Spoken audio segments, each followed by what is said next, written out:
بسم اللہ الرحمن الرحیم، السلام علیکم ورحمۃ اللہ وبرکاتہ۔ میں ہوں آپ کا ہوسٹ جہاں زیب مناز، آپ کے program debate of the week کے ساتھ۔ آج ہمارے ساتھ موجود ہیں جناب فردوس جمال صاحب اور غلام نبی مدنی صاحب۔ آج کے پروگرام میں ہم بات کریں گے کہ کیا بھارت واقعی پاکستان پہ ایک اور حملے کی تیاری کر رہا ہے، اس کے ساتھ ساتھ پاکستان کے اندرونی حالات جو سیاسی حالات ہیں وہ کس طرف جا رہے ہیں۔ حمزہ شہباز شریف کے گھر نیب 2 دفعہ چھاپہ مار چکی ہے مگر انہیں گرفتار نہیں کر سکی۔ اس کے بعد پاکستان میں مہنگائی کا جن جو ہے وہ بوتل سے باہر نکلا ہوا ہے، قابو نہیں ہو رہا۔ نئی حکومت کے لیے بہت سارے چیلنج ہیں اور ہمارے وزیر شاید کہیں نہ کہیں یہ کہہ رہے ہیں کہ ایک روٹی پہ گزارا کر سکتی ہے عوام، اور خود جو ہیں وہ بے شمار کھابے اڑا رہے ہیں اور صدارتی محلات میں جو ہیں بڑی بڑی محافل سجائی جا رہی ہیں۔ اس کے آگے چلیں گے تو ہم بات کریں گے کہ پیپل پارٹی اور مسلم لیگ نون کے خلاف کیا واقعی حکومتی جو ہے انتقامی رویہ اختیار کر رہی ہے حکومت؟ کیا جو نیب کی کارروائیاں ہیں وہ صرف پیپل پارٹی اور نون لیگ کے خلاف ہیں؟ تحریک انصاف کے جو اپنے وزراء کرپشن کیسز میں ملوث ہیں ان کے خلاف کارروائی کیوں نہیں ہو رہی؟ اس پہ میرے ساتھیوں کو بہت سارے تحفظات ہیں، ہماری عوام کو بھی بہت سارے تحفظات ہیں۔ آج ہم کوشش کریں گے احاطہ کریں ان تحفظات کا اور اپنی عوام اور اپنے ساتھیوں کے تحفظات دور کرنے کی کوشش کریں گے۔ ویلکم ٹو شو جی جناب فردوس جمال صاحب اور غلام نبی مدنی صاحب، بہت شکریہ آپ کا۔ کیسے ہیں آپ؟ زبردست ماشاءاللہ۔ کیا سمجھتے ہیں پاکستان میں جو آج کل ایک نئی فلم چل رہی ہے، کچھ پرانا ہوتا ہے پھر نیا شروع، کیونکہ ہم نئے پاکستان کی طرف جا رہے ہیں تو اس میں نئی نئی چیزیں ہوتی رہتی ہیں۔ ہم نے دیکھا کہ نیب والے حمزہ شہباز شریف کے گھر چھاپہ مارتے ہیں، آگے سے نیب والوں کے کپڑے پھاڑ دیے جاتے ہیں، ان کی عزت تار تار کر دی جاتی ہے، وہ دوبارہ آتے ہیں، حمزہ شہباز دوبارہ گرفتاری نہیں دیتے اور ہفتے والے دن عدالت لگتی ہے، جج صاحب ان کی ضمانت دیتے ہیں اور وہ رہا ہو جاتے ہیں۔ نئے پاکستان میں نئے قوانین، لوگ کہتے تھے تبدیلی کہاں ہمیں نظر نہیں آ رہی تھی، یہ تبدیلی اتنی بڑی تبدیلی کہ جمعے والے دن عدالت لگی اور ان کی ضمانت بھی ہوگی اور وہ انہوں نے عدالت نے روک بھی دیا کہ گرفتاری سے۔ اس پہ کیا تبصرہ کریں گے آپ؟ سب سے پہلے تو شکریہ جہان زیب صاحب، کافی دنوں کے بعد آپ کے ساتھ ہم شو کر رہے ہیں۔ دیکھیں، تبدیلی تو واقعی بہت بڑی تبدیلی ہے، اور تبدیلی وہی والی تبدیلی کہ ہر ایک آدمی حیران ہے کہ یہ کیسی تبدیلی ہے، اور اس کی وجہ یہ کہ دیکھیں جو چھٹی کے دن آپ عدالت لگا رہے ہیں اور چھٹی کے دن انصاف ہو رہا ہے، لیکن کس کے لیے انصاف ہو رہا ہے؟ انہی کے لیے جن کے لیے جو جج خریدتے تھے، انہی کے لیے انصاف ہو رہا ہے جو وکیل کی بجائے جج کر رہے تھے۔ ٹھیک ہے۔ اچھا دیکھیں، عجیب بات یہ کہ حمزہ شہباز شریف کے اوپر 3 کیسز ہیں۔ ایک تو ان کے منی لانڈرنگ کا کیس ہے، زائد اثاثجات کا کیس ہے، اور اسی طرح رمضان شوگر مل کیس میں بھی وہ وہاں پہ مطلوب ہے۔ اب انہوں نے وہاں پہ ایک ریٹ دائر کر رکھی تھی ضمانت قبل از گرفتاری کی ہائی کورٹ میں، جس کی سنوائی ہونی تھی 8 اپریل کو، جبکہ 6 اپریل کو نیب ان کے گھر پہنچ جاتی ہے اور 6 سے 5 کی رات کو بھی پہنچتی ہے۔ قانونی طور پہ یہ ہونا چاہیے تھا کہ آپ کی جو عدالت ہے اس کے 2 دن ہے، اس کی سماعت ہوگی نارملی روٹین کے مطابق، اس سے پہلے نیب اس کو گرفتار کر سکتی تھی، لیکن لاہور ہائی کورٹ کے جج صاحب نے بہت مہربان ہے شریف فیملی کے اوپر، انہوں نے عدالت بھی لگائی چھٹی کے دن اور ضمانت بھی کی، اور لوگ حیران ہیں جی اتنا سستا اور اتنا فوری انصاف۔ عام آدمی کو یہاں 25 سال جو ہے عدالتوں میں کھپنا پڑتا ہے، ان کو وکیل کرنے پڑتے ہیں، ان کو جو سب کچھ کر کے بھی 25 سال سے آپ کو انصاف نہیں ملتا ہے۔ میں یہ سوچنے پہ کافی سوچ بچار کے بعد ہی میں کسی نتیجے پہ نہیں پہنچ سکا کہ وہ جج صاحب چھٹی والے دن عدالت میں کیا کر رہے تھے۔ کیا جج صاحب کو پتہ تھا کہ کیونکہ حمزہ کے گھر جب نیب ٹیم پہنچی تو نیب وہاں پہ پہلے سے افراد موجود تھے، کیا آیا نیب مخبری کر کے گیا ہے حمزہ کے گھر کہ ہم آ رہے ہیں اور حمزہ کو وقت دیا ہے؟ پھر نون لیگ کی ترجمان جو ہیں وہ میڈیا پہ آتی ہیں اور کہتی ہیں 2 سے 2.5 گھنٹے میں ہمیں ضمانت مل جائے گی۔ انہیں کیسے پتا تھا ضمانت مل جائے گی ہمیں؟ جج کو گھر سے لایا کون؟ جج کو عدالت میں بٹھایا کس نے؟ اور یہ سارا کیا یہی بنیادی میرا جو سوال پیدا ہو رہا ہے، میں یہ سمجھ رہا ہوں ذاتی طور پہ کہ جو نیب ہے یہ بھی کیونکہ شریف خاندان کا لگایا ہوا ہے، زرداری خاندان کا لگایا ہوا ہے، یہ ان کے ادوار کے لگائے ہوئے افسران ہیں، تو آپ نے دیکھا کچھ دن پہلے وہ خواجہ آصف صاحب کو عدالت میں ایک افسر جو ہے وہ فائلیں دیتے ہوئے پکڑا گیا، تو کیا آیا اس طرح کی کوئی جان بوجھ کے پلاننگ کی جا رہی ہے موجودہ حکومت کو ناکام بنانے کے لیے اور چوروں اور لٹیروں کو ہیرو بنانے کے لیے؟ اب حمزہ پہ 85 ارب روپے کی منی لانڈرنگ کا الزام لگا دیا نیب نے، تو کیا نیب اس کو ثابت کر سکے گا؟ اور پھر نیب کے لیے قانون کیوں نہیں بنتا کہ اگر نیب کوئی بھی چیز ثابت نہیں کر سکتا تو اس پہ کوئی قانون ہونی چاہیے، حد کے عزت کا دعویٰ ہونا چاہیے، ہر جانے کا دعویٰ ہونا چاہیے۔ جو لیڈران جیسے پہلے مریم نواز صاحبہ پہ کیس بنا، بری ہو گئی، باعزت بری ہو گئی، عدالت کو ثبوت نہیں دے سکا نیب، میاں صاحب ضمانت پہ بری ہو جاتے ہیں، پیسے وہ نہیں دیتے، زرداری صاحب پکڑائی نہیں دیتے، حمزہ جو ہیں وہ باہر ہیں، راجہ پرویز اشرف پہ رینٹل کے کیس چل رہے ہیں، شاید حقان عباسی پہ کیسز چل رہے ہیں، لیکن یہ سارے کیسز وہیں کے وہیں پڑے رہتے ہیں، ان میں گرفتاریاں نہیں ہوتی، ان میں ثبوت نہیں دیے جاتے، لیکن نیب ان پہ چھاپا مارتا ہے، پکڑ لیتا ہے، جیسے شہباز شریف صاحب ابھی باہر پھر رہے ہیں۔ دیکھیے اس میں ایک چیز بنیادی طور پہ سمجھے جس پہ میں بہت جینوینلی بلیو کرتا ہوں، وہ یہ کہ اس ملک میں صرف ایک آدمی ہے جو تبدیلی چاہتا ہے، اس کی کیبنٹ میں بھی کوئی نہیں ہے جو تبدیلی چاہتے، وہ عمران خان صاحب ہے۔ ٹھیک ہے، عمران خان صاحب کے علاوہ نہ تو اس کی پارٹی میں کوئی ہے، نہ تو کسی ادارے کے اندر کوئی ہے جو تبدیلی چاہتے ہیں۔ اس کی وجہ یہ ہے کہ سابقہ کرپٹ سسٹم سے سب مستفید ہوتے آئے ہیں، اور یہ 25 سال سے 35 سال سے نون لیگ کے لگائے ہوئے لوگ ہیں، آپ کے ججز انہی کے لگائے ہوئے، آپ کے پٹواری انہی کے لگائے ہوئے، آپ کے نیب کے اندر ان کے بندے لگائے ہوئے، آپ کی انتظامیہ میں سارے ان کے بندے ہیں، ان کے ذاتی۔ دیکھیں آپ یقین کریں اس ملک میں لوگ یہ بھی سوچتے ہیں کہ جی آرمی چیف کو اگر نواز شریف نے لگایا تھا تو وہ آرمی چیف نواز شریف کا وفادار کیوں نہیں بنا؟ لوگ اس طرح کا سوچتے ہیں کہ ایک آرمی چیف کے لیول کے آدمی کو بھی نواز شریف کا وفادار ہونا چاہیے تھا، لوگ یہ سوچتے ہیں، تو عام آفیسر کی تو کوئی مجال ہی نہیں ہے۔ ایک یہ بات۔ دوسری بات دیکھیں یہاں پہ بہت زیادہ سوال اٹھائے جا رہے ہیں پاکستان میں، صحافیوں نے اٹھائے کہ جی چار دیواری کا تقدس نہیں ہوا، نیب وہاں پہ گئی۔ ایکچولی ہوا کیا؟ نیب گئی، نیب کے لوگوں کو زد و کوب کیا گیا، ان کو تھریٹ کیا گیا، ان کو گالیاں دی گئی، کپڑے پھاڑے گئے۔ یہ کسی ملک میں ہو سکتا ہے؟ نواز شریف کے دور میں آپ دکھائے 2016 میں اس گھر میں، ایک غریب کے گھر میں، چچا وطنی کے اندر پولیس گئی، اس کے گھر کو فلانگا، اندر گئے اور اس کے چھوٹا ایک مجرم تھا اس کو پکڑ کے ان کی عورتوں کے درمیان سے لایا گیا، اور حمزہ شہباز پہ اتنے کروڑوں کا کیس سے لیکن نہیں پکڑے جاتے۔ المیہ ہے قوم کا 85 ارب کا۔ مدنی صاحب آپ کیا کہیں گے یہ جو صورتحال بنتی جا رہی صورتحال ہے نا، جی جی، اس میں یہ کہتا ہوں کہ عمران خان صاحب ٹھیک ہے، ہمیں ان کے ذاتی طور پر ان پہ شک نہیں ہے، ذاتی طور پر ہم ان پہ یقین کرتے ہیں کہ ملک میں تبدیلی لانا چاہتے ہیں، ٹھیک ہے، لیکن سوال یہ پیدا ہوتا ہے کہ 8 مہینے گزر گئے ہیں، 8 مہینے گزر گئے ہیں، ان 8 مہینوں میں عمران خان صاحب نے یا ان کی جماعت نے یا ان کی کیبنٹ نے کبھی اس پہ غور کیا کہ پاکستان کا عدالتی نظام خراب ہے، اسے ہم نے ٹھیک کرنا ہے؟ کبھی عمران خان صاحب کی جماعت میں سے کسی بندے نے یہ کہا کہ یار لوگ بہت زیادہ مظلوم ہیں، ان مظلوموں کو انصاف نہیں ملتا، ان کے انصاف معیشت پہ سب بھاگ رہے ہیں، ایک دوسرے کو نیچے دکھانے کے لیے پریس کانفرنسیں ہو رہی ہیں، شیخ رشید، فواد چودھری ہر وقت ٹی وی پر آ جاتے ہیں، کہتے ہیں جی ہماری معیشت خراب ہے، نون لیگ والوں نے یہ کر دیا، فلاں نے یہ کر دیا، یہ سب چیزیں کر رہے ہیں، لیکن انصاف کے لیے، ظلم کے خاتمے کے لیے، یا عدالتی سسٹم جو کرپٹ ہے، جو عدالتی نظام خراب ہے، اس کو تبدیل کرنے کے لیے کبھی انہوں نے کوئی کوشش کی ہے؟ اب تک 8 مہینوں میں کوئی کوشش نہیں کی۔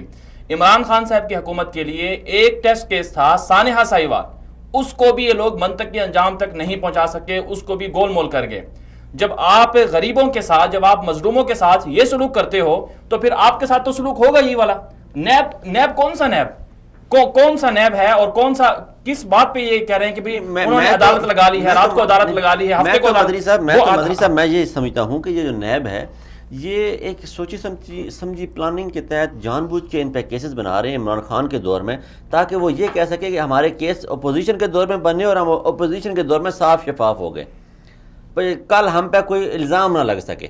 تو میں تو یہ سمجھ رہا ہوں کہ نیب ان کے ساتھ ملا ہوا ہے، یہ جس طرح نیب کروائیاں کر رہا ہے۔ سوال یہ ہے کہ اس وقت آپ کے پاس گورنمنٹ ہے، آپ کے پاس پورا اقتدار ہے، سب کچھ ہے، جب آپ کچھ نہیں کر سکتے پھر آپ ہٹ جائیں۔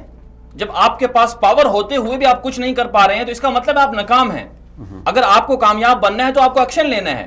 آپ عمران خان صاحب آپ اعلان کریں کہ آپ 8 مہینے کوئی معمولی وقت نہیں ہے، آپ نے وزارت عدل و انصاف بنائی ہوئی، قانون بنائی ہوئی ہے، اس نے آپ کو کیا رپورٹ دی ہے، کیا آپ نے تبدیلیاں کی ہیں، آپ نے بڑے بڑے جلسے کر دیا۔ حالانکہ تحریک انصاف کو تو بڑا ضروری یہ تھا، اس کی وجہ یہ ہے کہ تحریک انصاف، نام ان کا تحریک انصاف کے نام پر بنی ہے، انصاف کے نام پہ بنے ہیں۔ یہ کہتے ہیں کہ معاشرہ جو ہے وہ بارہا عمران خان صاحب کا تقریروں میں، دھرنے کے دنوں میں نے کہا جی ظلم و زیادتی کے ساتھ تو معاشرے جو ہیں وہ چل نہیں سکتے اور ناانصافی کے ساتھ معاشرے نہیں چل سکتے۔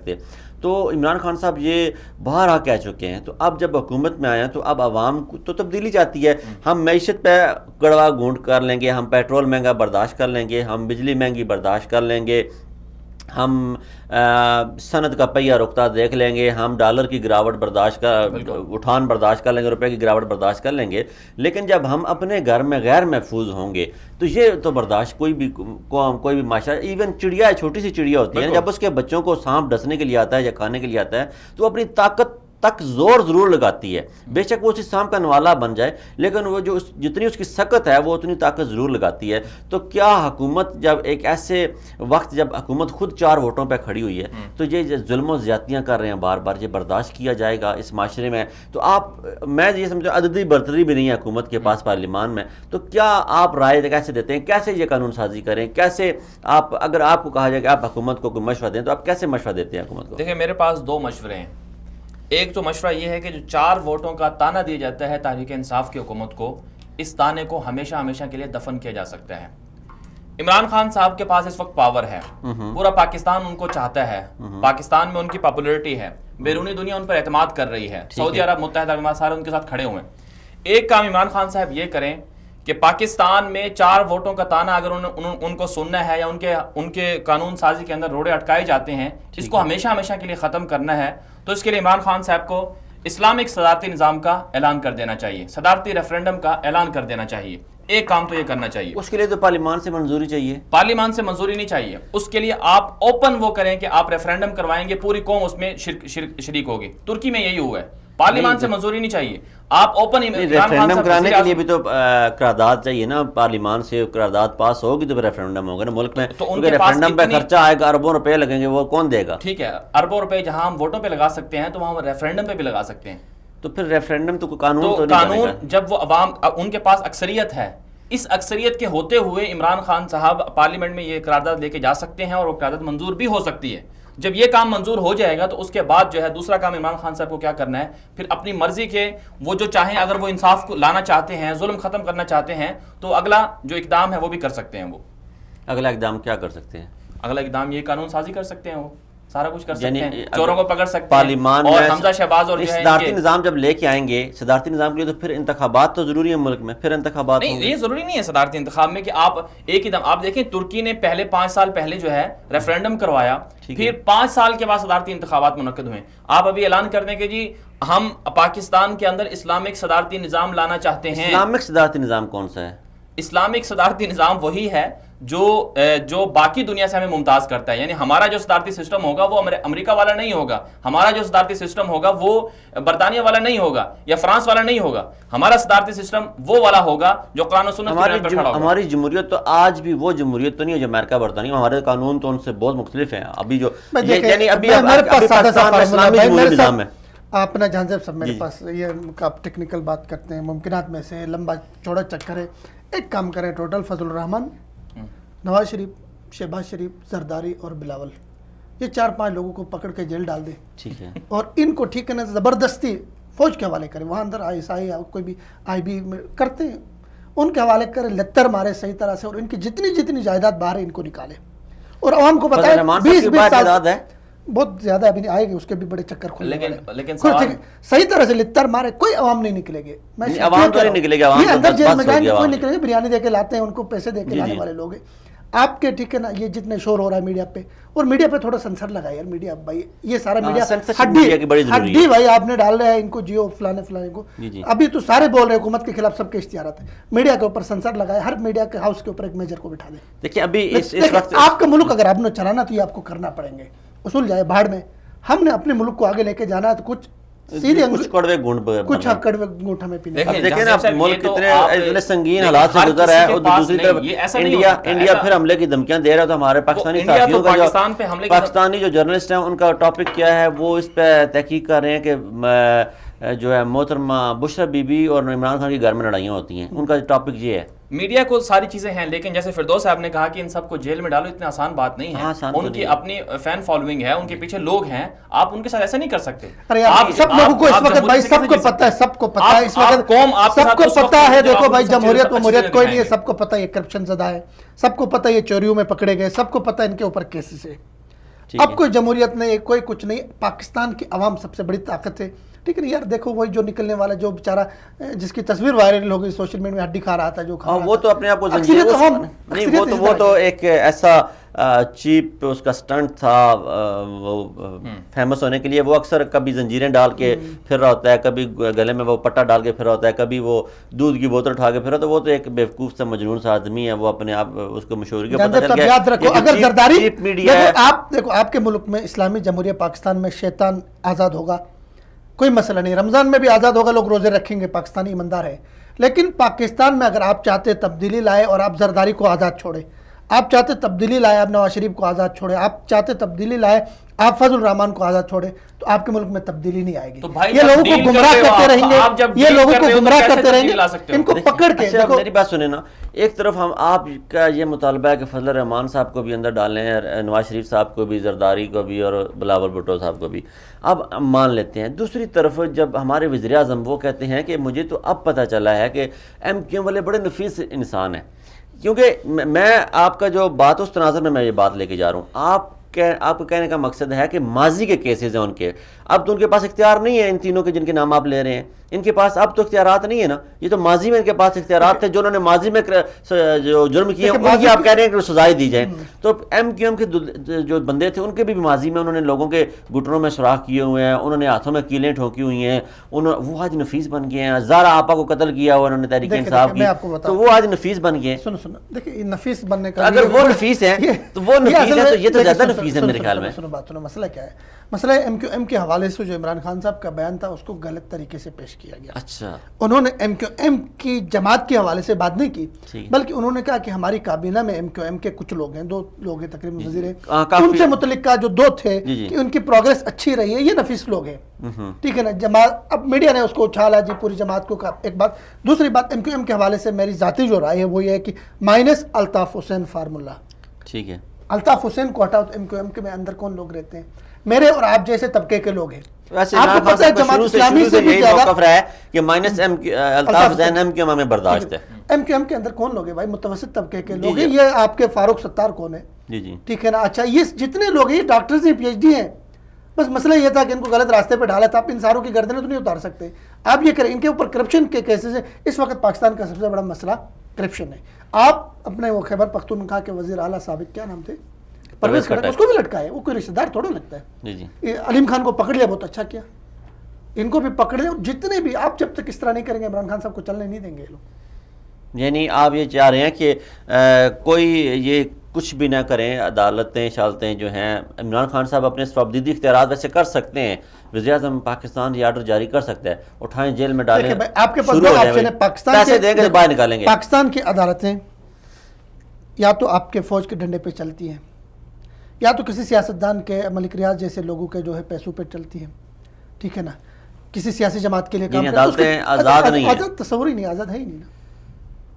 تو آپ کیوں نہ بہتر ہے کہ آپ ملک کے بہتری کے لیے ان عدالتوں کو ڈنڈا بھی دے دے، پیسہ بھی دے دے. کل وزیر اعظم کا جو ٹویٹ تھا وہ بھی اس کی ترجمانی کر رہا تھا کہ کوئی معاشرہ، وہ کل بھی وزیر اعظم نے یہ ٹویٹ کیا ہے کہ معاشرے جب تب اتباع ہوتے ہیں جب غریب کے لیے الگ قانون اور امیر کے لیے الگ قانون. وہ بظاہر وہ لاہور ہائی کورٹ کے فیصلے پہ کہہ رہے تھے. بھائی لاہور ہائی کورٹ اتنا بدنام ہے. اب تو لوگ کہتے ہیں جی وہ خاتون ایک پکڑی گئی تھی باہر کسی ملک کی، اس نے بھی لاہور ہائی کورٹ میں اپیل کر دی. وہ اسمگلر تھی، وہاں سے انصاف ملتا ہے. وہ لاہور کے بجائے وہ کیونکہ میاں صاحب کی جو کاسٹ ہے وہ لوہار ہے، تو لوگ آج کل لوہار کورٹ کہہ رہے ہیں اس کو. تو یہ تو بڑی خراب بات ہو گئی ہے.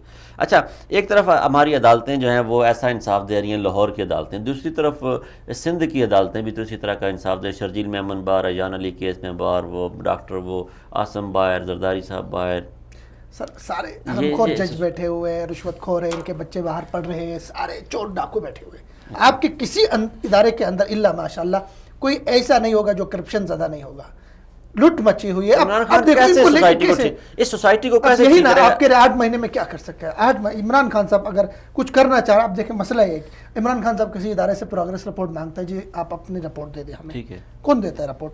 اسی ادارے کے وہی کرپٹ لوگ آ کے کہتے ہیں جی سب اچھا ہے. عمران خان صاحب کو تو اندر کا نہیں پتا ہے. آپ کو ایک میکنزم بنانا پڑے گا اس سب سے ہٹ کے جو ان سارے اداروں کی. اچھا، عمران خان صاحب نے ایک اور بھی بات کی ہے، جو بنی گالا کو اپنا آفس بنا لیا، پرمنٹ اپنا آفس بنی گالا کو بنا لیا. یہ بات کوئی میرے ذہن میں نہیں آ رہی، کیونکہ کیبنٹ وہ جو آفس ہے وزیر اعظم کا آفس، وہ تو کیبنٹ کے ساتھ ہے. جو ڈاکومنٹس چاہیے ود ان منٹس وہاں پہ پہنچ جاتا ہے. یہ اس فیصلے کے سے میں خوش نہیں ہوا، کیونکہ میں کافی عرصے بعد آج آیا ہوں پروگرام میں. تو یہ فیصلہ بھی عمران خان صاحب کا کوئی مجھے مدبرانہ نہیں لگا کہ ہر فائل جو بھی عمران خان کو چاہیے وہاں سے بنی گالا سے بندہ جائے گا پہلے کیبنٹ آفس سے پھر وہ فائل لے کے آئے گا. رستے میں اس فائل میں ٹیمپرنگ ہو سکتی ہے، بے شمار معاملات ہو سکتے ہیں. پاکستان ہے بھائی، 15 منٹ میں وہ بندہ تبدیل کر دیتے ہیں، تو وہاں فائل تبدیل کرنا کون سی مشکل ہے. تو یہاں تک وہ سیکیورٹی بریچ ہے ڈاکومنٹس کی، یہ ایک ایشو آتا ہے. لیکن کسی میڈیا نے اس کو ڈسکس نہیں کیا جہانزیب صاحب ہم بات کر رہے ہیں کہ پاکستان کے اندر نظام عدل کو کس طرح ٹھیک کیا جائے، جس طرح سے فردوس صاحب کہہ رہے ہیں کہ چور ڈاکوؤں کو پکڑ کے جیل میں ڈال دو. سوال یہ ہوتا ہے کہ عمران خان یہ کام کر سکتا ہے؟ نہیں کر سکتا. سوال یہ ہوتا ہے کہ کیا ان کی جو کیبنٹ ہے وہ یہ کام کرے گی؟ وہ تو ڈیل کی باتیں کر رہی ہیں. وجہ یہ ہے کہ آپ کو اندر سے جو آپ کے اپنے اندر کے بندے ہیں وہ بھی تو کرپٹ ہیں، اس کو آپ کیسے پھر اندر کریں گے؟ ابھی وہ کل پرسوں تو سب کے اوپر یہ الزام ہے، اور پشاور کا جو منصوبہ پی آر ٹی والا وہ آڈیو ٹیپ بھی لیک ہو گئی ہے، عمران خان صاحب تک پہنچ اب یہ ساری جب چیزیں ہیں تو اس کا مطلب یہ نہیں کہ قوم مایوس ہو جائے. ہم عمران خان صاحب کا ساتھ دیتے ہیں لیکن ان کو بھی کوئی کام کرنا پڑے گا. یہ تو نہیں ہے جس طرح سے آپ نے خود کہا کہ انہوں نے بنی گالہ کا اپنا آفس بنا لیا ہے. اب سوال یہ ہوتا ہے کہ عمران خان کام کتنا کرتے ہیں. انہوں نے کہا کہ جی وہ آپ نے بھی کہا کہ وہ ادارے جو ہے نا پروگریس رپورٹ نہیں دیتے ہیں تو اس میں جو ہے وہ تبدیلی ہو سکتی ہے، وہ خود ہی کرپٹ لوگ بناتے ہیں. تو آپ خود کیوں نہیں جاتے ہو؟ آپ کتنے اداروں میں جا کے آپ نے ایک ایک چیز کو خود نوٹ کیا ہے. ایک حاکم کی، ایک وقت کے جو وزیر اعظم ہیں ان کی ذمہ داری بنتی ہے. آپ نیچے والوں پر کیوں انحصار کرتے ہیں؟ آپ خود جائیں براہ راست، آپ اس میں معیشت کا جو اپنا پورا آپ کا وہ آفس ہے اس میں آپ جائیں، لوگوں سے پوچھیں جا کے. اور بھی کتنے پیچھے سے ذرائع ہیں. آپ جب آپ خود اپنے آپ کو تھوڑا سا لیمٹ کر لیں گے، لوگوں کے اوپر اعتماد کریں گے تو پھر ملک ٹھیک نہیں ہو سکتا. آپ کو خود کرنا پڑے گا جا کے. آپ کو پہلے وزیر اعظم میں جو اتنی زیادہ اپنے اوقات کار میں ڈیوٹی دیتے ہیں، ڈیوٹی تو بہت زیادہ، اور مختلف اداروں کے پروگریس بھی دیکھتے ہیں، جاتے بھی اداروں کے اندر سب کچھ دیکھتے ہیں. لیکن اتنا آسان نہیں کہ 8 مہینے کے اندر آپ سارے سسٹم کو تبدیل کریں. اتنا ہے کہ آپ 8 مہینوں کے اندر کوئی ڈائریکشن دے دیں، کوئی لائن آپ تھرو کر لیں. ٹھیک ہے نا، خاص واضح تو نہیں ہے. ڈائریکشن دیا ہے، بہت کام ہوا ہے، انڈر گراؤنڈ کام ہو گیا ہے. لیکن مسئلہ یہ ہے کہ آپ میڈیا کے ساتھ آپ نے سنگ لڑا کے بیٹھے ہوئے، اور میڈیا ظاہر ہڈی جب نہیں پھینکیں گے، میڈیا نے کام نہیں کرنا ہے. آپ کا مثبت چہرہ میڈیا تب تک نہیں دکھائے گا جب تک بھاری بوجھل آپ ان کو اشتہارات نہیں دیں گے. اچھا، اسی طرح آپ کے جو وزیر ہیں وہ بھی بدقسمتی سے فواد چودھری جیسے لوگ ہیں، ٹھیک ہے نا، ان کے اپنے ذاتی جھگڑے لے کے چل رہے ہیں. اندر کھانے بھی آپ کے آپس کی لڑائیاں ہیں. لیکن مجھے مطلب ایسا محسوس ہو رہا ہے کہ انشاءاللہ اگر 3-4 مہینوں کے اندر بہت پیش رفت ہوگی ان کیسز کے حوالے سے بھی، کرپشن کیسز کے حوالے سے بھی، حکومت کی ڈائریکشن کے حوالے سے بھی. مایوس نہیں ہونا چاہیے. چلے، مایوس نہیں ہوتے، ہم آپ کی بات مان لیتے ہیں. لیکن اب کرے تو انسان کیا کرے. پاکستان میں مہنگائی کا جو جن ہے، ابھی رمضان کریم، رمضان آنے والا ہے. جو اوورسیز پاکستانی سے لے کے گئے ہیں عمران خان صاحب، ہیرے اور نگینے جو لے کے گئے ہیں، انہوں نے ابھی یوٹیلٹی اسٹور کمیشن کے جو سربراہ ذوالقرنین علی خان سعودی عربیہ سے گئے ہوئے ہیں، وہ انہوں نے ابھی عوام سے اپیل کر دیا کہ $15 فی بندہ بھیجے، اوورسیز پاکستانی $15 آپ بھیجیں، اور ہمارا ارادہ 500 ملین جو ہیں ہم پیکٹس جو ہیں 5 ملین یا 500 ملین پیکٹس ہم تقسیم کریں گے. اوورسیز پاکستانی دیتے جائیں، لیکن اوورسیز پاکستانی کو آپ کیا دے رہے ہیں؟ ان کی زمینوں پہ قبضہ کوئی نہیں چھڑا سکا، کوئی بھی. 8 مہینوں میں کوئی خاطر خواہ تبدیلی نہیں آئی. ڈیڈ باڈی پاکستان لے کے جانے کے حوالے سے کوئی خاطر خواہ تبدیلی نہیں آئی. سفارت خانوں کے کارنامے وہیں کے وہیں ہیں، بدماشیاں وہیں کے وہی ہے. کوئی قانون نہیں تبدیل ہوا، کوئی ان کا انداز نہیں بدلی ہوا، کوئی ان پہ تبدیلی کی چھاپ نظر نہیں آتی. تو کیا آپ سمجھتے ہیں کہ کس طرح ایک طرف مہنگائی ہے، ایک طرف وہی بدامنی ہے، دوسری طرف وہی افسرشاہی ہے، تو مایوسی سے عوام کیسے نکلے؟ مایوسی سے عوام کیسے نکلے گی جب مہنگائی اور سارا یہ بے روزگاری کی جو چکر ہے، جب آپ نے میں تو یہ سمجھتا ہوں کہ جو آپ کے اسد عمر ہے نا، یہ بالکل بھی اس قابل نہیں ہے کہ اسد عمر پوری معیشت کو آپ کی کو ٹھیک کر سکیں. اور عمران خان صاحب نے ورک نہیں کیا تھا، یہ بات ٹھیک ہے. اور عمران خان صاحب عوام کو ریلیف دینے میں ناکام ہوئے، بات ٹھیک ہے. اس کی وجہ یہ ہے کہ عمران خان نے کبھی یہ نہیں سوچا کہ جو وہاں کی غریب عوام ہے وہ کس طرح سے وقت گزارا کر رہی ہے. آپ قرضے لے رہے ہیں، آپ ٹھیک ہے، آپ ماضی کے لوگوں پر آپ ڈال دیں کہ جی عمران خان ہر دفعہ کہتے ہیں جی زرداری نے اتنے پیسے لیے تھے، اس نے نواز شریف نے اتنے پیسے لیے تھے. بھائی آپ نے کیا کیا ہے؟ آپ بھی تو وہی کام کر رہے ہیں نا. 13 ارب یومیہ قرضہ لے رہے ہیں جو آپ بھی تو وہی کام کر رہے ہیں. اور ابھی جو ایک اور جو خوفناک سازش ہے وہ یہ ہے کہ آئی ایم ایف سے جو مذاکرات ہو رہے ہیں، یہ پچھلے جو 8 مہینے ہیں، ابھی جون کے اندر جو ہے نیا بجٹ ہمارا بننا ہے، اس جون تک جو ہے یہ آئی ایم ایف سے پیسے لے لیں گے، آئی ایم ایف ان کو پیسے دے دے گا. لیکن پورے 8, 9, 10 مہینے جو انہوں نے گزارنے ہیں، اس کے اندر آئی ایم ایف کی وہ شرائط مانی گئی ہیں جو پہلے بھی لوگ مانتے رہے ہیں، پہلی حکومتیں بھی مانتی رہی ہیں، اور یہ بھی انہوں نے بھی مانی ہے. مثلاً بجلی مہنگی کر دو، آپ کی انڈسٹری جو ہے ساری تباہ ہو جائے، ٹیکسٹائل آپ کی بند ہو جائے، آپ کے اندر، آپ کے ملک کے اندر مصنوعات نہ بنے جن کو آپ باہر بھیج سکیں، ایکسپورٹ کر سکیں. یہ ساری کی ساری چیزیں شرائط مان لی، بجلی مہنگی کر دی، پیٹرول مہنگا کر دیا، سب کچھ ہو گیا. اس معاملے میں میں تھوڑا سا آپ سے اختلاف کروں گا، کیونکہ پاکستان میں یہ جو 8 مہینے ہیں، ان 8 مہینوں میں گزشتہ 10 سالوں میں پہلی دفعہ پاکستان کی ایکسپورٹ بڑھی ہیں. بالکل. پاکستان کے جو کیا ایکسپورٹ بڑھی ہیں جناب؟ پاکستان کی ایکسپورٹ جو ہے اس میں گروتھ آئی ہے. پچھلے 4.5 سالوں میں سب سے زیادہ مہنگائی ان 8 مہینوں میں ہوئی ہے. آپ ناکام ہو گئے. آپ میں اور ان پچھلے والوں میں کیا فرق ہے؟ اگر آپ کو حکومت نہیں کرنی آتی تھی بھائی آپ ووٹ میں کیوں کھڑے ہوئے ہیں؟ فردوس جمال صاحب آپ سے ہمارے ناصر محمود ملک ہمارے بڑے اچھے دوست ہیں، وہ پوچھ رہے ہیں کہ جو انڈر گراؤنڈ روڈ میپ ہے وہ بھی بتا دیں کیا ہے، پلیز شیئر کریں عوام کے ساتھ. ناصر محمود ملک صاحب کو پروگرام میں لے کر آتے ہیں اور بتاتے ہیں. چلیں ٹھیک ہے جی. ناصر صاحب آپ کو فردوس صاحب کی طرف سے دعوت ہے اور آپ کو یہ بتائیں گے کہ کیا ہے under ground road map.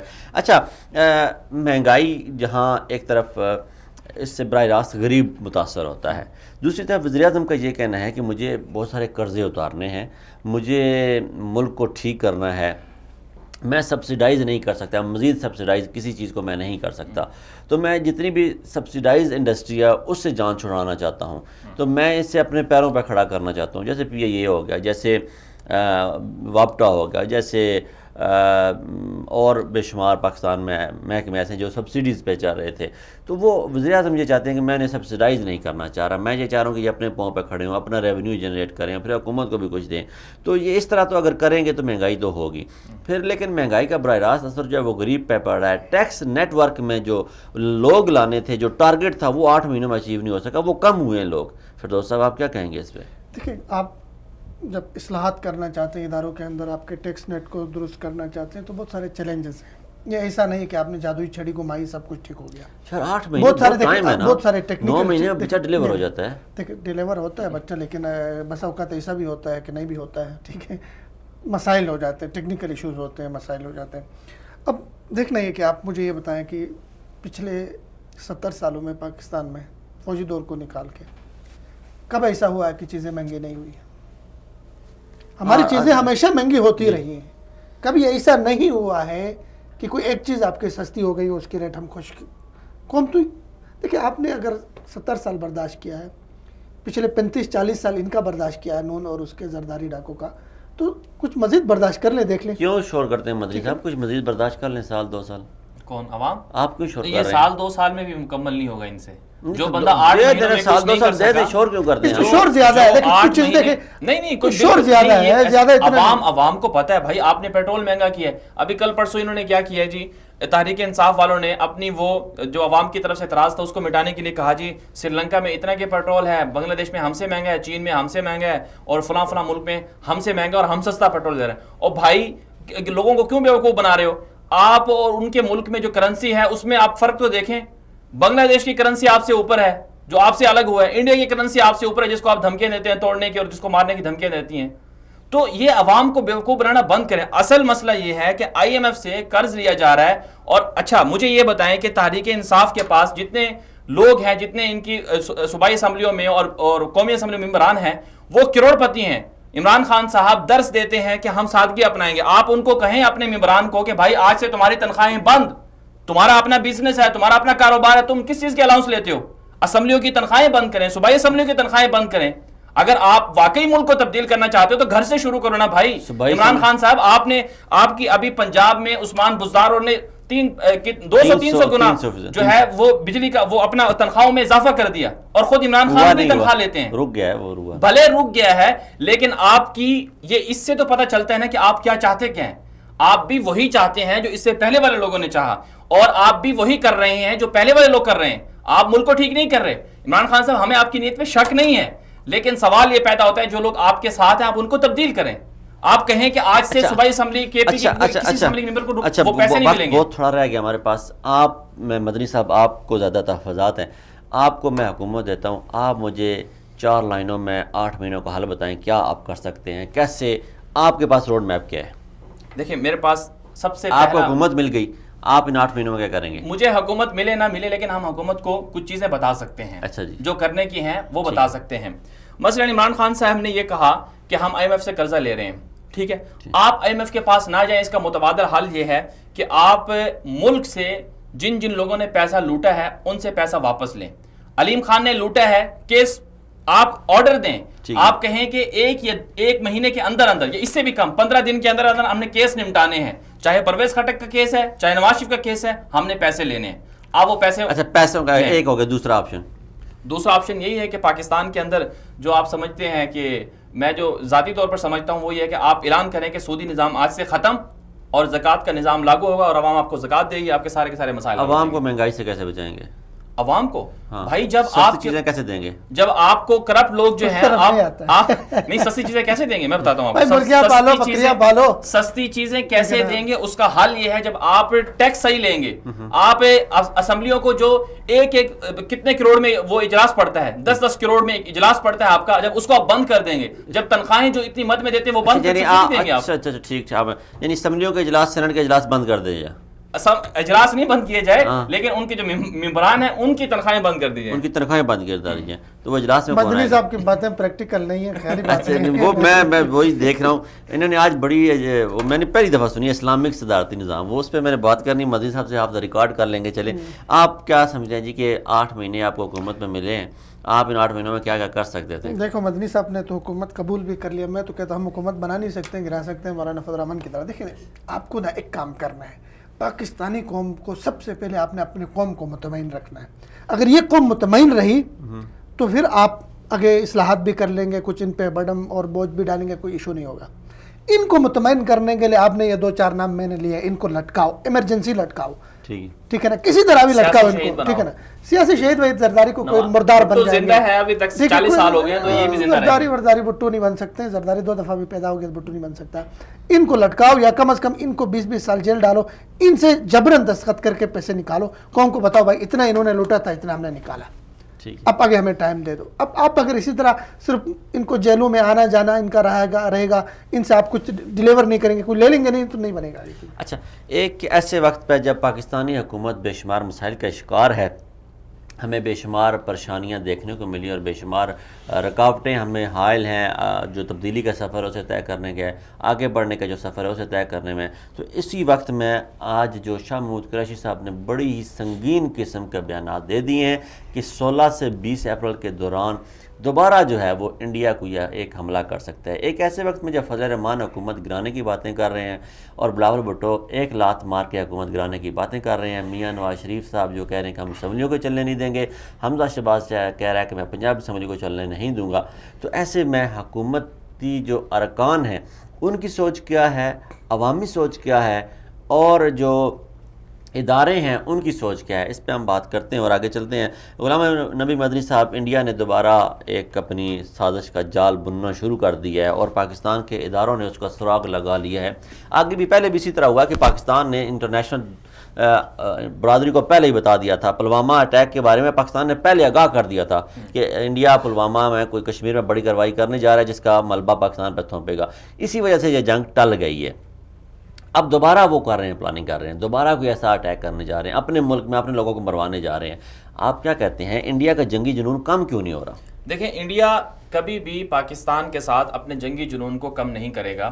India نے پاکستان کو تسلیم نہیں کیا ہے، 70 سال ہو گئے. اب ہو کیا رہا ہے دنیا میں؟ چل یہ رہا ہے کہ اس وقت انڈیا 2 بڑی جو طاقتیں ہیں دنیا کی اسلحے کے لحاظ سے، ان کے ملکوں میں انتخابات شیڈول ہیں. مثلا 9 اپریل کو اسرائیل میں انتخاب ہو رہا ہے اور اس کے بعد اپریل کے آخر میں اور مئی میں انڈیا میں انتخابات ہو رہے ہیں. اور دونوں ملکوں کے جو ذمہ دار ہیں، حکمران ہیں، نیتن یاہو اور مودی، ایک ہی ذہنیت کے مالک ہیں. دونوں کا نظریہ ایک ہی ہے. نیتن یاہو کہتے ہیں کہ شام پر قبضہ ہو جائے، عراق پر قبضہ ہو جائے، گریٹر اسرائیل کو آگے لیا جائے. اور آج ان کا بیان آیا کہ غزہ کو ہم ضم کر دیں گے اپنے ساتھ، یعنی غزہ پر بھی قبضہ کر لیں گے، وہ بھی اسرائیل کا حصہ بن جائے گا. یہ نیتن یاہو نے کہا ہے. اور یہی نظریہ ہے مودی کا، یہی نظریہ ہے مودی کا. مودی کا نظریہ یہ ہے، مودی دراصل RSS سے نکلا ہے. BJP اور RSS ان کا جو نظریہ ہے وہ یہ ہے کہ Bharat, greater India, greater Hindustan, یہ ان کا نظریہ ہے. اور یہ کوشش کر رہے ہیں مودی، جو پس پردہ جو ان کی ساری چیزیں چل رہی ہیں وہ یہ ہیں کہ کسی طرح سے انڈیا کو بڑا کریں، ہندوستان کو بڑھائیں، ایکسٹینڈ کریں. تو اس کے لیے یہ ساری چیزیں ہو رہی ہیں. اور پیچھے جو انڈیا کے ساتھ بھی امریکہ کھڑا ہوا ہے، رشیا بھی انڈیا کا ساتھ دے رہا ہے، باقی بڑی بڑی طاقتیں بھی مودی کو جتانے کے لیے پر تول رہی ہیں. اور ساتھ ساتھ جو نیتن یاہو ہے اس کے ساتھ بھی ساری طاقتیں کھڑی ہوئی. لیکن لوگ تو یہ جانتے ہیں کہ اگر پاکستان اور انڈیا کی جنگ ہوئی تو یہ کوئی نارمل جنگ نہیں ہوگی، یہ ایٹمی جنگ ہوگی. اور ایٹمی جنگ خالی 2 ملکوں کے درمیان نہیں ہوگی، ابھی فی الحال جنگ نہیں ہو سکتی. یہ جو باتیں کی جا رہی ہیں جنگ ہوگی, یہ جنگ نہیں ہو سکتی. یہ چھوٹی موٹی جس طرح سے ابھی انہوں نے کی اس طرح کی کوئی چیز ہو سکتی ہے, لیکن باقاعدہ جنگ نہیں ہو سکتی. لیکن جو غلبہ ہے وہ غلبہ دو چیزوں سے انڈیا کرنا چاہ رہا ہے پاکستان پر. ایک اپنی اکانومی کو سٹرونگ کر کے, اور دوسرا وہ اپنے اسلحے یا اس کے تجربے میں آگے جا کر اپنے آپ کو مضبوط کر رہا ہے. اس کے مقابلے میں ہمیں بھی کچھ کرنا ہوگا, ہمیں خاموش نہیں رہنا. ہم کیا کریں, ہم تھوڑا سا فوج کا بجٹ بڑھاتے ہیں تو آپ جیسے لوگ شور کرنا شروع کرتے ہیں فوج کو پیسے کیوں دے رہے ہیں. ناصر محمود ملک دیکھ رہے ہیں ہمارا پروگرام, یہ شور کرنا شروع کرتا ہے فوج کو پیسے کیوں دے رہے ہیں. ہم کیسے بڑھائیں فوج کا بجٹ؟ فوج کو بجٹ دینے کی کوئی ضرورت نہیں ہے. تو پھر کون کرے گا تجربے؟ بڑھانے کی ضرورت نہیں ہے. آپ اس دشمن کے مقابلے کی بات کریں جن کا 50 بلین ڈالر جن کا بجٹ ہے فوج کا, آپ 7 بلین کی فوج سے مقابلہ کر رہے ہیں. بجٹ کے ساتھ فوج نہیں لڑ سکتی. کس سے لڑتی ہے پھر؟ جنگیں آج کل میزائلوں کی ہیں. بجٹ کے ساتھ فوج نہیں لڑ سکتی ہے. فوج لڑ سکتی ہے جذبے کے ساتھ. یار کوئی تلوار کی جنگ ہے, گھوڑے کی جنگ ہے, کمال کرتے ہیں. یہ بدر کا میدان ہے. غداروں کو لٹائیں بھائی جان. آپ اس کو کیوں بات کر رہے ہیں؟ جو غدار ہیں, جنہوں نے پاکستان کے راز ان کو دیے ہیں, جو پاکستان کے اندر بیٹھے ہوئے لوگ, جو آپ کے اسمبلی میں بیٹھے ہوئے لوگ ہیں, جو انڈیا کی بات کرتے ہیں. کون ڈیسائیڈ کرے گا غدار کون ہے, پاکستان کا وفادار کون ہے؟ سب کو پتا ہے کس کے کیا تعلقات ہیں. یہ پاکستان کے اندر جو ساری ایکٹیویٹیز چل رہی ہیں, مثلا زرداری ہے جو کہتا ہے کہ کالا باغ ڈیم کیوں بناتے ہیں. زرداری کو غدار ٹھیک ہے. اور اسی طرح سے خود ان کے پی ٹی آئی کے اندر کتنے لوگ ہیں. کون غدار بتائیں نا, غداروں کے نام تو سب کے نہیں بتا سکتے. نہیں بتائیں نا غداروں کے نام. آپ کیسے محبے بتانے, مجھے قسم سے پتا ہو ایک کا بھی میں ساروں کو بتا دوں. یہ آپ کے ساتھ شرارت کر رہے ہیں, نکال رہے ہیں نام. دیکھیں پہلے بات تو یہ ہے کہ اپنا جانزیب صاحب, شاہ محمود قریشی صاحب کے بیان کو ان حالات میں, جب 1 مہینہ پہلے یہ سب کچھ انڈیا اور پاکستان کے درمیان ہوا, نارمل نہیں لینا چاہیے. انہوں نے 16 اپریل اور 20 اپریل کے درمیان کہا, ایگزیکٹ یہ ٹائم دینا, تاریخ دینا, یہ ویسے ہوائی فائر نہیں ہے بلکہ انٹیلیجنس بیس اس کی ہے. ہماری جو ایجنسیاں ہیں, ISI ہے, انہوں نے باقاعدہ انفارمیشن پکڑی ہے کہ انڈیا ان تاریخوں میں کچھ کرنا چاہ رہا ہے. بالکل اسی طرح. اور انٹرنیشنل ہمارے جتنے سفارتی سطح پر ہم نے آگاہ بھی کر دیا ہے. اب کرنے کا کام یہ دیکھیں, ہماری جو ابھی تک فوج, ہماری حکومت ایک ڈپلومیٹک گیم کھیلتی رہی کہ چونکہ جنگ ہمارے مفاد میں نہیں, ہم جنگ کو ٹال دیں. انڈیا جنگ چاہتا ہے کیونکہ وہاں الیکشن ہے ان کے مفاد میں. لیکن اب میرے خیال میں وقت آ چکا ہے, انڈیا اگر مزید کوئی شرارت کرتا ہے تو اس سے پہلے, شرارت سے پہلے ہمارے ISPR کو یا ہمارے ڈپلومیٹک کسی فورم سے یہ بھارت کو یہ پیغام انٹرنیشنل دنیا کے سامنے جانا چاہیے کہ اگر انڈیا نے شرارت کی تو ہم وہی کریں گے جو امریکہ نے ہیروشیما اور ناگاساکی میں کیا تھا. اب کوئی اور آپشن نہیں. مشرف نے دور میں کیا, فوجی لے کر آئے تھے, مشرف نے BBC کو انٹرویو دیا, اس نے کہا کہ بھائی ہم چھوٹی موٹی جنگ نہیں لڑتے. ٹھیک, اب اگر زیادہ ہو گیا تو ہم نے مجبور ہو جائیں گے ہم.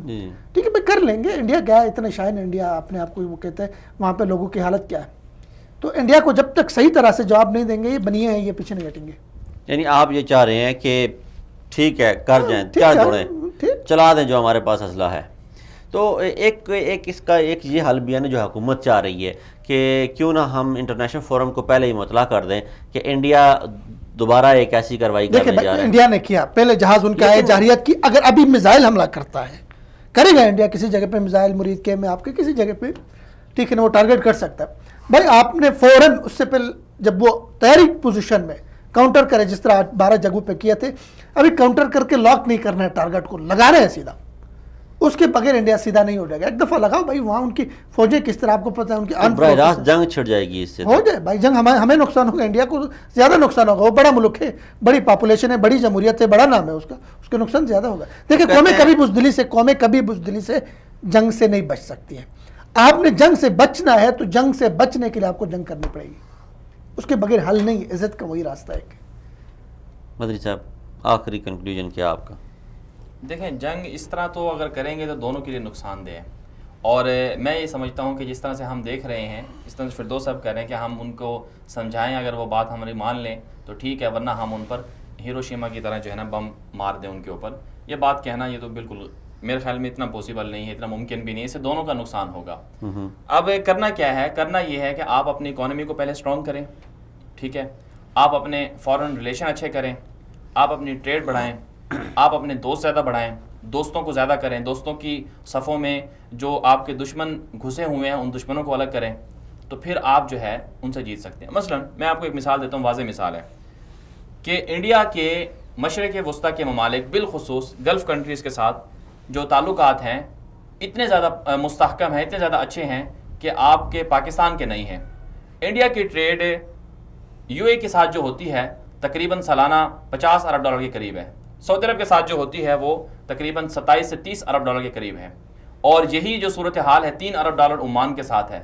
اور اس کے مقابلے میں آپ سعودی عرب کے ساتھ پاکستان کی ٹریڈ نکال کے دیکھ لیں کچھ بھی نہیں ہے. یو اے کے ساتھ نکال کے دیکھنا آپ کی کچھ بھی نہیں ہے. ہماری تو پروڈکشن ہی کوئی نہیں ہے. پروڈکشن پچھلی 10 سالوں میں تو ہماری سارا بڑا گھر کو ہو گیا. جتنی پروڈکٹ آپ کے پاس چاول تو ہے نا. چاول ہمارا براہ راست آ نہیں سکتا تھا, ابھی پابندی کھلی ہے, وہ قطر میں کھلی ہے, باقی اور بھی بہت ساری چیزیں ہیں. یہ مدنی صاحب جو سوچ رہے ہیں نا, مدنی صاحب جس طرح کے سوچ رہے ہیں, انڈین بزنس مین, انڈین ایجنسیاں, انڈین حکومت اسی طرح سوچتی ہے کہ ہمارے دنیا سے ریلیشن زیادہ اچھے ہیں, بزنس بھی ہمارا اچھا. آپ بمبئی پہ 2-4 بم ڈال دیں, اس کے بعد وہ خود چیخیں گے جنگ بند کرو, جنگ ہمارے مفاد میں نہیں. ابھی ہم یہ کہہ رہے ہیں کہ جنگ ہمارے مفاد میں نہیں ہے. انڈیا تو کہہ رہے ہیں جنگ ہمارے مفاد میں, بھائی کرو ٹھیک ہے, مفاد میں آ جاؤ. جنگ تو دونوں کے مفاد میں نہیں ہے, ہم کہہ رہے ہیں دونوں کے مفاد میں نہیں ہے, لیکن انڈیا یہ نہیں کہہ سکتے. ٹھیک ہے, انڈیا دیکھو یہ بات نہ کریں, یہ غلط بات ہے. ہم کیسے جنگ نہیں لڑ سکتے؟ جنگ ہمارے ہم جنگ لڑ سکتے ہیں, مفاد میں نہیں ہے, اگر اس خطے میں لڑ سکتے ہیں. ہم نے لڑ کے دکھائی ہے. اس خطے میں اگر اس خطے میں جنگ اگر لڑنے کی پوزیشن میں کوئی ملک ہے تو وہ پاکستان ہے. نو ڈاؤٹ, ہم نے 70 سالوں میں جنگ کی تیاری کے علاوہ کچھ کیا, ہم نے کچھ کیا ہی نہیں. ہم نے تو ایک اسی فیلڈ میں اپنے جہاز بنانے شروع کیے, اپنے میزائل بنانا شروع کیے, اتنے محدود وسائل میں, اتنے پاکستان 50 سال پیچھے جائے گا, انڈیا 500 سال پیچھے جائے گا. بالکل یہی بات ہے. ناظرین, یہ تھا ہمارا آج کا پروگرام. ہمارے پروگرام کے دوران آپ نے بہت زبردست فیڈ بیک دیا. ہمارے ساتھ ہیں عبدالغفور جمالی صاحب کراچی سے. وہ کہتے ہیں سر میں نے ابھی ایک پیسنجر کو اپنے ساتھ بٹھایا, تو وہ جس ڈیسٹینیشن پہ جانا چاہتا تھا وہاں کا کرایہ پہلے تھا 150, آج میں نے اس سے 200 مانگے تو اس نے مجھے 150 ہی دیا, 200 نہیں دیے. میں گریجویٹ ہوں, عمران خان کو فل سپورٹ کرتا ہوں, لیکن جناب عمران خان صاحب میرا اس میں کیا قصور ہے؟ میرا 50 ریال کا 50 روپے کا جو خسارہ ہوا ہے اس کے ذمہ دار کون ہے؟ عوام اس طرح آپ سوال کرتی ہے. جب جنگیں لڑنی ہوں, جب جنگ لازم ہو تو جنگ لڑی جاتی ہے, پھر اس سے پیچھے نہیں ہٹا جاتا. لیکن اس کے لیے اکانومی کی مضبوطی بھی ضروری ہے, اس کے لیے عوام کا اتحاد بھی ضروری ہے, اس کے لیے چوروں کا خاتمہ بھی ضروری ہے, اس کے لیے لوٹی ہوئی دولت کو واپس لانا بھی ضروری ہے, اور اس کے لیے ایسے نظام کا بھی ضروری ہے کہ آئندہ کوئی پاکستان کے ساتھ چوری, ڈکیتی, لوٹ بازاری کا بازار گرم نہ کرے. آپ کے پاس 5 سال ہیں, آپ نے 5 سالوں بعد چلے جانا ہے, لیکن ایک ایسا قانون بنا جائیں, ایک ایسا نظام بنا جائیں کہ اس کے بعد کوئی یہاں پہ چوری نہ کر سکے, کوئی یہاں ڈاکہ نہ ڈال سکے, کوئی یہاں لوٹ بازاری کا بازار گرم نہ کر سکے. وہ نظام آپ سیٹ کر جائیں جو آپ نے شوکت خانم میں سیٹ کیا ہے, وہ نظام آپ سیٹ کرنے کی کوشش کریں جو آپ نے نمل کالج میں سیٹ کیا, اور دنیا اس کی مثالیں دیتی ہیں. جناب عمران خان صاحب, آپ کو وہاں ٹیم اچھی ملی ہے, ہم امید کرتے ہیں کہ آپ کو وفاق میں اور پنجاب میں اور خیبر پختونخوا میں بھی ٹیم اچھی ملے. اب پاکستان کے ایک بہت بڑے عرصے پہ براہ راست آپ کی حکومت ہے, آپ صوبے میں بھی حکمران ہیں, آپ وفاق میں بھی حکمران ہیں, جو کچھ کرنا چاہیں آپ کر سکتے ہیں. عوام کی امیدیں آپ کے ساتھ ہیں. آپ یہ کہتے ہیں کہ 22 سال محنت کر کے آیا ہوں, 22 سال محنت کی عوام کو ضرورت نہیں تھی, آپ کو ضرورت تھی اقتدار تک پہنچنے کی, اور آپ اگر عوامی درد سے اقتدار کی سیڑھی تک پہنچے ہیں تو خدا را کوئی ایسا کام کریں کہ عوام کو پھل ملنا شروع ہو جائے. 8 مہینے آپ کے پورے ہو گئے ہیں, 9واں مہینہ شروع ہو گیا ہے, 9ویں مہینے میں خدا را عوام کو کچھ ڈلیوری دیں. اپنے ہوسٹ جہاں زیب ناز فردوس جمال اور غلام نبی مدنی کو اجازت دیجیے. انشاءاللہ اگلے ہفتے نئے پروگرام کے ساتھ آپ کی خدمت میں حاضر ہوں گے. تب تک السلام علیکم ورحمۃ اللہ وبرکاتہ.